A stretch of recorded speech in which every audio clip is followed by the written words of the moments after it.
Hi guys, so today I'm going to do a reading for you from White Ghost and the Poison Arrow. Just a chapter from it. I'm going to read chapter 8. It was a really good one for me to write, so I'm going to read it out for you.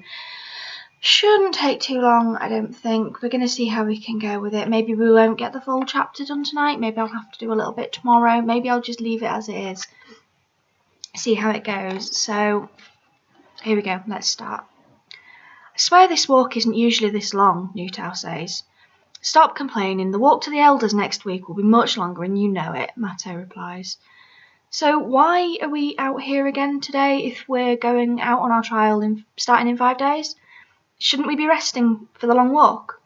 Because you still need to practice. Your bow skills are terrible, Newtow. You can't even hit the wide side of a bison with your aim, Duarte quips. I can shoot better than you and you know it, Newtow retaliates. Well, when we get to the training grounds, you can get your bow out and we'll see who is a better shot, Neshoba says. Arella spots the young men through the trees. She looks down at Maska, who looks a little unsure. Let's follow them. This should be interesting, she whispers at the Auron kitten. He blinks his odd eyes at her, then purrs, almost like he's agreeing with her.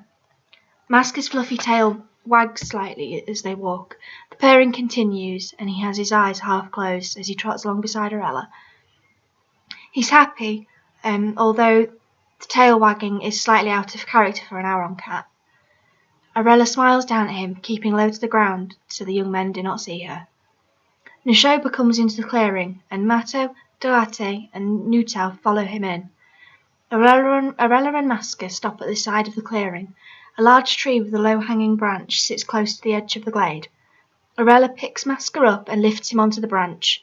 Then she climbs up herself and repeats this another 3 times until they are high enough in the tree to be covered by foliage and invisible. Maska purrs softly, not loud enough for anyone but Arella to hear. He snuggles into her side and closes his eyes. Arella places one hand on his soft, fluffy back to keep him safe on the branch as he watches the men practice. Matto goes around setting up targets from wooden sticks and painted animal skins attached. He sets 4 of them up, lining them a few metres away from each other.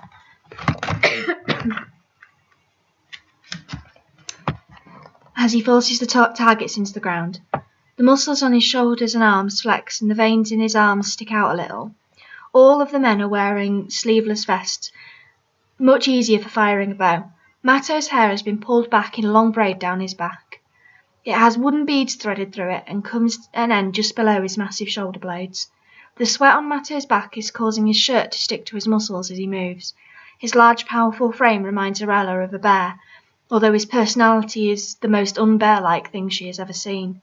He seems to be the voice of reason and the one to calm any situation rising with the other young men. Newtow is looking around the glade, checking that there is nothing for them to nothing that they could trip up on, and moving stones and rocks to the side so as not to cause any injury. Newtow still has big red feathers in his hair, although there seem to be more of them now, joined by black ones too. A tattoo on his left ankle stands out. It's a bird, a raven, Arella thinks. This is used to signalise that the man with the tattoo brings bad things. It is a war cry, as it were, just on his leg. It still looks a little red, like it was fresh. He's the strangest of the bunch, Arella thinks to herself, shifting her position in the tree as her bum goes a little numb. There is something likeable about Newtow, although Arella thinks his cockiness would start to grate on her after a while. He never fails to get a rise out of the others, though, and from the smile on his face when someone bites at his comments, this is exactly what he intends to happen. Arella has to stifle a laugh as Newtow nearly trips on a root. He tried to kick it away, thinking it was a branch, only to find it was a little more solid than that. Duarte checks the bows to make sure they're still working. He flexes the strings, pulling them tight, then letting them go. It makes a satisfying twang noise, and he giggles at it. He's definitely the most childish of the 4. The muscles on his skinny arms tensing as he tests the bows. The 3-ring tattoos on his arm bending and stretching as he does.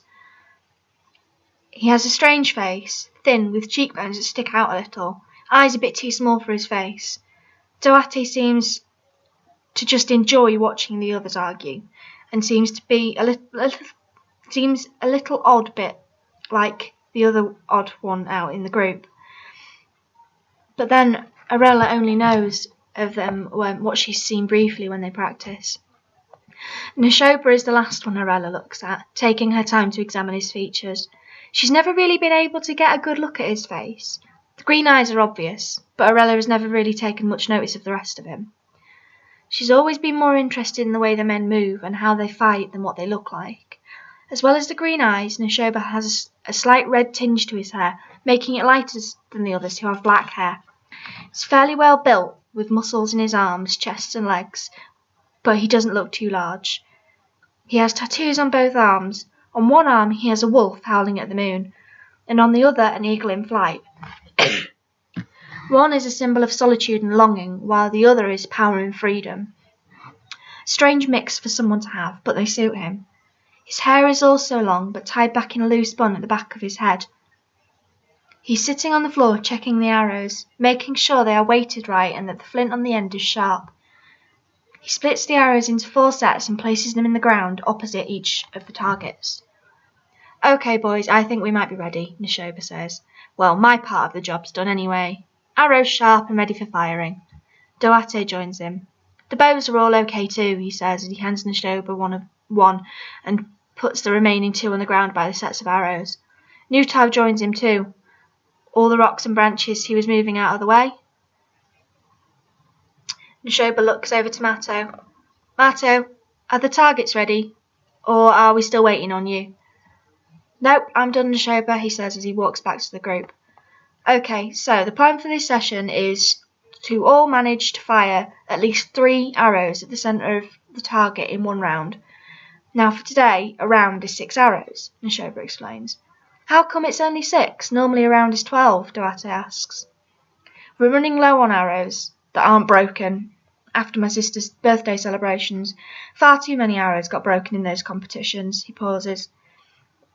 "Anyway, that's beside the point. My father always tells me that a good warrior should be able to hit a paloa fox between the eyes from 50 feet away with 1 arrow. Now, I know none of us are that good, but we have to be able to shoot on target at least half the time, right?" The others all agree with him and take up their stances behind the arrows. The young men all bring their bows up to their shoulders, knock an arrow in the string, pull back and fire. Although they all fire in different ways, the arrows hit in similar places on the target boards. Not one of the men hits the centre, but they're not all far off. They repeat the process a few dozen times, getting close to the centre on most. A few times each hit the centre mark. Their self-criticism is easy to see, though. Every time one of them misses the target or doesn't hit the centre, he mentally kicks himself. Arella can't see what's wrong with their shooting. It's a hell of a lot better than she could do, but then she hasn't made any arrows yet. She cannot think of how she would make them, and feels that making the bow was a waste of time. After a few rounds of archery, the men start to look tired.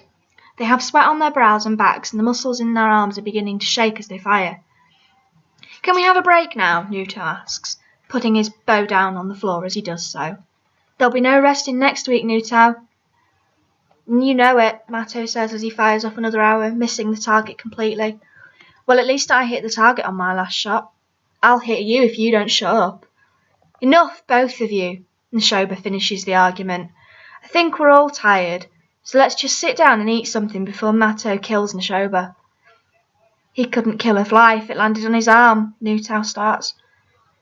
"Said enough. By the gods, you two are acting like a pair of 7-year-olds. What's wrong with you?" Neshoba asks. "Nerves is my guess," Doate answers.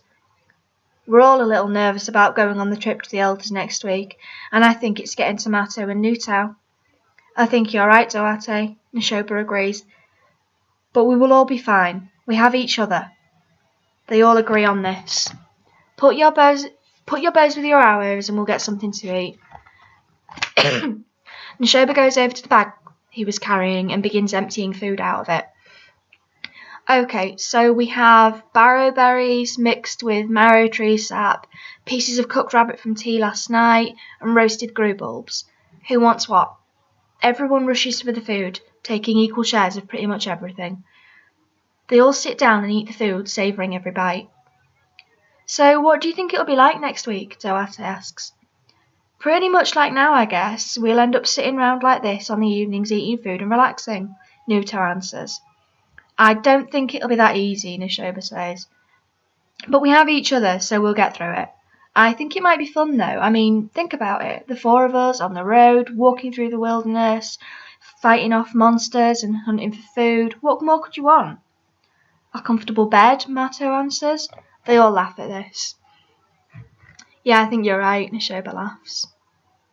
What do you think the elders are like? Doate asks. Old, they chorus. Doate laughs, as do the others.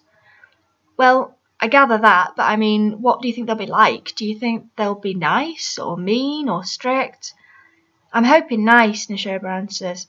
I don't want to be the only one that doesn't come back having passed his tests. That would be awful. You'd be exiled, Mato says. Conversation continues, but Aurella's attention is broken. Maska shifts his position and growls a little. She whispers to him, What's wrong, Maska?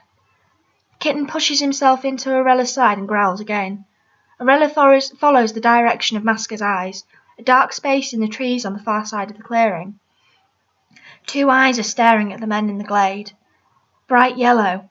White scar covers the skin around its right eye. Its mouth is pulled into a snarl. Big white teeth fill its jaws, dripping with saliva and salivating at the thought of eating the men. Aurelia looks at the men in the clearing. They haven't seen the beast. The beast steps forwards. Big paws hit the ground. Sharp claws scrape the dirt beneath them as he steps forwards. Saliva dripping from his mouth and splashing on the ground at his feet. A coat of dark grey on his back, a little matted and covered in war wounds, with intent in his eyes, the wolf stalks the men, while they continue to eat, no realisation of what's stalking them. The beast steps forward, revealing himself from the bushes. Nuto is the first to notice, but he's too lost for words to say anything. He jumps to his feet and steps backwards, wide-eyed. The creature takes another silent step forward, saliva dripping from its open jaws. What's wrong with you, Nuto? Neshoba asks. You look like you've seen a ghost. He looks at the others who have similar looks on their face. Okay, is this another joke about the white ghost I saw? Because I'm telling you it was real. Neshoba stops talking when the look on the face on his friends' faces doesn't change. Aurelia is in shock. Is she really going to witness the wolf killing these men? Surely not. They are fighters. They must know how to take down an animal such as this. Because she sure as hell doesn't. Neshoba feels hot breath on the back of his head, and the stench of death fills his nostrils. The hair on the back of his neck stands on end, and shivers runs down his spine. A trickle of saliva lands on his left shoulder, and Neshoba's heart beats faster. He turns slowly and is met with the yellow eyes of a great wolf. He panics and falls backwards. The wolf lunges at him and bites at Neshoba's throat. He catches it and forces it away from his throat. His hand's on the wolf's neck. As Neshoba continues to hold the wolf from himself, the others just stand in shock. None of them know what to do. Don't just stand there, you idiots. Do something, Neshoba yells from the ground. What do we do? Nuto asks. Mato picks up one of the bows and aims an arrow at the wolf. He fires, but his shaky aim misses completely. He takes aim and refires. This time the arrow hits its mark. However, it bounces off the wolf's shoulder. The wolf releases Neshoba, looks up at Mato and growls.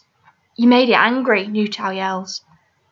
Well, I don't see you doing anything, Mato yells back.